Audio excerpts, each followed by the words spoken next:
পৃথিবীর সবচেয়ে ভয়ঙ্কর আর রহস্য ঘেরা জায়গাটা লুকিয়ে আছে প্রশান্ত মহাসাগরের এক কর্নারে, ফিলিপাইনের ঠিক পূর্ব পাশে, যেটা মানুষ চেনে মারিয়ানা ট্রেঞ্চ নামে। কিন্তু এই জায়গাটা আসলে একটা অতল রহস্যময় গহ্বর, যেখানে নামা মানেই অন্ধকারে হারিয়ে যাওয়া। প্রায় 11,000 মিটার গভীরে, যেখানে সূর্যের আলোর একটা রশ্মিও পৌঁছাতে পারে না।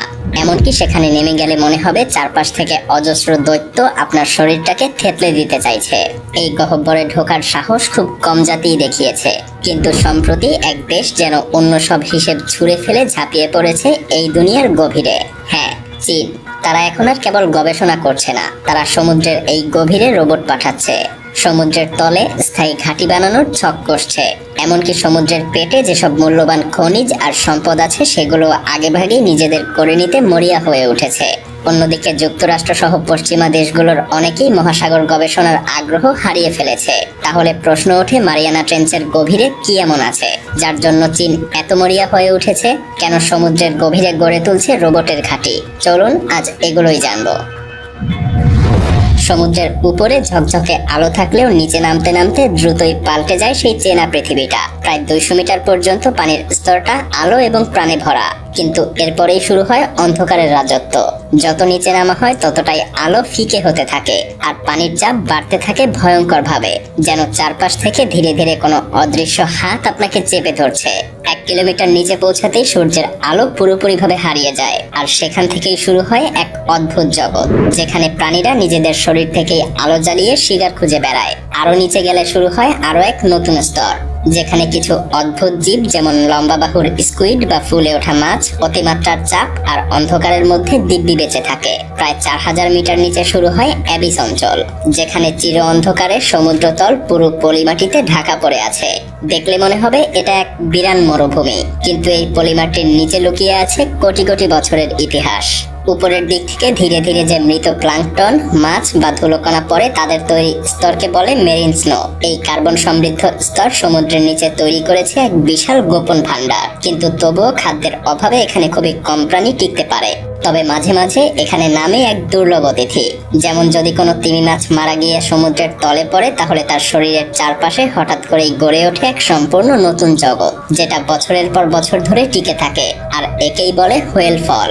আর এরও নিচে প্রায় 6000 মিটার পেরিয়ে শুরু হয় ট্রেঞ্চের রাজত্ব। এত গভীরে পৌঁছানো মানে এমন জায়গায় নামা যেখানে চাপ সমুদ্র পৃষ্ঠের তুলনায় 600 গুণ বেশি। চ্যালেঞ্জার দ্বীপ, যেটা মারিয়ানা ট্রেঞ্চের সব থেকে গভীর জায়গা, প্রায় 11,000 মিটার নিচে, যেখানে পাওয়া গেছে কিছু অদ্ভুত বিশাল এককোষী প্রাণী আর ধবধবে সাদা চিংড়ির মতো জীব। সবচেয়ে অবাক করা ব্যাপার হলো, মাত্র 2 বারই মানুষ এই চ্যালেঞ্জার দ্বীপের তলা ছুঁয়ে আবার ফিরে এসেছে। প্রথমবার ছিল 1960 সালে, জ্যাক পিকার্ড এবং ডন ওয়ালশ নামের 2 সাহসী মানুষ এখানে পৌঁছায়, আর দ্বিতীয়বার 2012 সালে ডুব দেন বিখ্যাত ফিল্ম মেকার জেমস ক্যামেরন। এরপর ভিক্টর ভেস্কোভো নামের একজন অনুসন্ধানকারী এই গভীর জায়গায় কয়েকবার ডুব দিয়ে সেখানে পৌঁছানোর চেষ্টা করে। তবে 2020 সালে চীন ফেনডৌজে নামের এক ডুবোজানে 3 জন মানুষকে বসিয়ে নামিয়ে দেয় মারিয়ানা ট্রেঞ্চের এই ভয়াল তলদেশে, আর তাতেই সৃষ্টি হয় এক নতুন ইতিহাস। চীনারা কিন্তু এতটুকু করেই থেমে থাকেনি, বরং আরো দ্রুত তারা আগ্রাসীভাবে নামতে শুরু করে আরো গভীরে। তৈরি করতে থাকে ছোট ছোট আকারের সামুদ্রিক ডুবোযান আর স্বয়ংক্রিয় রোবট, যেন কেউ বুঝে ওঠার আগেই তারা সাগরের নিচে গোটা এক সাম্রাজ্য গড়ে ফেলে। ভাবা যায় 2024 সালে চীন একটা রোবট পাঠায়, যেটার আকার ছিল মাত্র একটা জুতার বক্সের মতো। সেই রোবট নিজের মতো করে তলদেশ স্ক্যান করে আবার সুস্থভাবে ফিরে আসে। এই ঘটনাই প্রমাণ করে দেয়, যেখানে আগে বিশাল এবং দামি ডুবোযান পাঠাতে হতো, সেখানে এখন এই ছোট রোবট দিয়ে সমুদ্রের গোটা তলদেশে অভিযান চালানো সম্ভব। আর তাই এখন চীন বানাচ্ছে এমন অসংখ্য স্বয়ংক্রিয় রোবট, যারা এক একজন এক এক কাজে দক্ষ, আর দল বেঁধে তারা পুরো সমুদ্রতল ঘিরে ফেলতে পারবে কম খরচে এবং নিঃশব্দে। শুধু তাই না, চীন এখন পরিকল্পনা করছে এক ভয়ঙ্কর সাহসী উদ্যোগের, এমন কিছু যা অন্য কোনো দেশ কখনো ভাবতেও সাহস পায়নি। কারণ এই অন্ধকার আর চাপাময় সমুদ্রের তলে লুকিয়ে আছে এক অমূল্য এক ভান্ডার, প্রাকৃতিক সম্পদ আর বিজ্ঞানের না বলা রহস্য। এখানকার কিছু জায়গা যেন তৈরি হয়েছে একেবারে আলাদা নিয়মে, যেখানে সূর্যের আলো ছাড়াই গড়ে উঠেছে এক রহস্যময় জগৎ। কিন্তু সব রহস্যের মধ্যে সব থেকে বিস্ময় জাগায় মিথেন হাইড্রেট। বরফের মতো দেখায় অথচ আগুন ধরালেই জ্বলে ওঠে। এটাকেই বলে আগুনের বরফ। বিজ্ঞানীরা ভাবছে এটা ভবিষ্যতের জ্বালানি হতে পারে, কিন্তু ভয় এখানেই। এই জমাট বাঁধা বরফ থেকে গ্যাস তুলতে গেলে যদি নিচের স্তরে বেশি নাড়াচাড়া হয় তাহলে সমুদ্রের তলদেশ ধসে পড়তে পারে, অথবা একসাথে ছুটে বেরিয়ে যেতে পারে বিপুল পরিমাণ মিথেন গ্যাস, যা শুধুমাত্র সমুদ্র না, বায়ুমণ্ডলও বিষিয়ে তুলতে পারে। আরও আছে সেই ছোট ছোট পাথরের মতো জিনিস যেগুলোর ভেতরে লুকিয়ে আছে কোটি টাকার ধাতু, যাদেরকে বলে পলিমেটাল নডিউল। এসব দিয়েই তৈরি হয় আধুনিক ব্যাটারি, ইলেকট্রিক গাড়ি আর টেকনোলজির ভবিষ্যৎ। সামনের শতাব্দীতে এসব পদার্থের চাহিদা এতটা বাড়বে যে যেসব দেশ পিছিয়ে আছে তারা তখন আরো অনেক দূরে ছিটকে পড়বে। আর তাই এখন থেকেই অনেক দেশ আর বড় বড় কোম্পানি নজর দিচ্ছে এই সমুদ্রের গভীরে, যেখানে অন্ধকারের নিচে লুকিয়ে আছে আগামীর পেট্রোল আর তেলের বিকল্প শক্তি। হ্যাঁ, দুনিয়ার এই অন্ধকার গভীর সমুদ্রটা এখন ধীরে ধীরে পরিণত হচ্ছে এক ভয়ানক আন্তর্জাতিক প্রতিযোগিতার ময়দানে। আর সেই খেলায় এখন চীন এগিয়ে যাচ্ছে ঝড়ের গতিতে। তারা এখন শুধু অনুসন্ধানে নেই, বরং তলদেশের অমূল্য সম্পদ নিজেদের নিয়ন্ত্রণে রাখতে শুরু করে দিয়েছে স্থায়ী ঘাঁটি বানানো আর অত্যাধুনিক প্রযুক্তি বসানো। এখানে শুধু নিচে নামা বা প্রবেশাধিকার পাওয়াই যথেষ্ট না, কে কতটা গভীরে গিয়ে কতটা দক্ষতা আর উপস্থিতি গড়ে তুলছে সেটাই আসল লড়াই। যে দেশ এখন বিজ্ঞান আর প্রযুক্তিতে বিনিয়োগ করছে, ভবিষ্যতে পুরো গভীর সাগরের ক্ষমতা থাকবে তাদের হাতেই। আর এদিক দিয়ে যুক্তরাষ্ট্র সহ অনেক দেশই পেছনে পড়ে যাচ্ছে।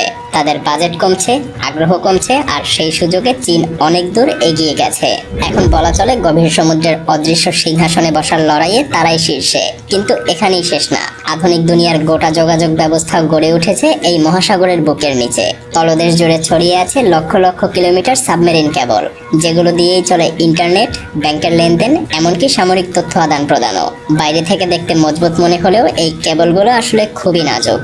একটা নোঙর বা ট্রলারের জালে আটকে গেলেই কেটে যেতে পারে এই গুরুত্বপূর্ণ কেবল, থমকে যেতে পারে বিশ্ব যোগাযোগ ব্যবস্থা।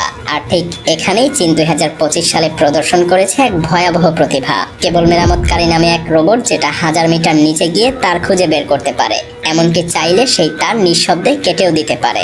যদিও এখনো এর কোনো প্রমাণ মেলেনি যে তারা এগুলো ইচ্ছাকৃতভাবে ব্যবহার করেছে, কিন্তু শুধু এই সম্ভাবনাই বিশ্ব শক্তিগুলোকে চমকে দিয়েছে।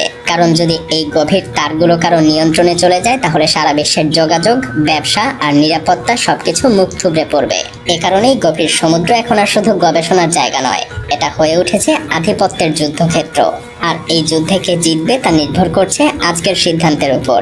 কারণ যেই গভীরতা মানুষ এতদিন ভয় পেত, সেই গভীরতাই এখন ভবিষ্যতের চাবিকাঠি হয়ে দাঁড়াচ্ছে। তবে যদি এই তলদেশে লুকিয়ে থাকার ক্ষমতা, তথ্য, নিয়ন্ত্রণ আর সম্পদ কেউ একা হাতের মুঠোয় নিয়ে নেয়, তাহলে তার মূল্য শুধু একটা দেশ না, গুনবে পুরো মানব সভ্যতা। আপনি, আমি, এই গ্রহের প্রতিটা মানুষ সেই ভুলের দায় থেকে কেউ রেহাই পাবে না।